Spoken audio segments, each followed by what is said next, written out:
Hello guys, for today's video ay papakita ko sa inyo, i-unbox ko sa inyo ang Lambotrin. At ito guys ay para sa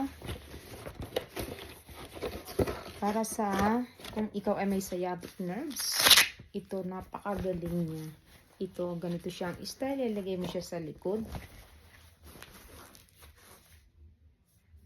So ganito, ilalagay natin siya sa likod. At easy lang siyang gawin, guys. Easy lang siyang ilagay. Okay. So, kasi may sciatic nerves, guys, ako.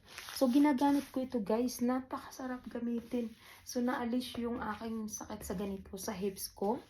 Habang ginagamit ko siya, habang nagtatrabaho ka. Pwede siyang bend, sumusunod-sunod siya, papaganyan. Kahit ano pa ang kilos mo, sumusunod siya. So, nandito yung nilalagay na. Tapos nag-iinit siya. So,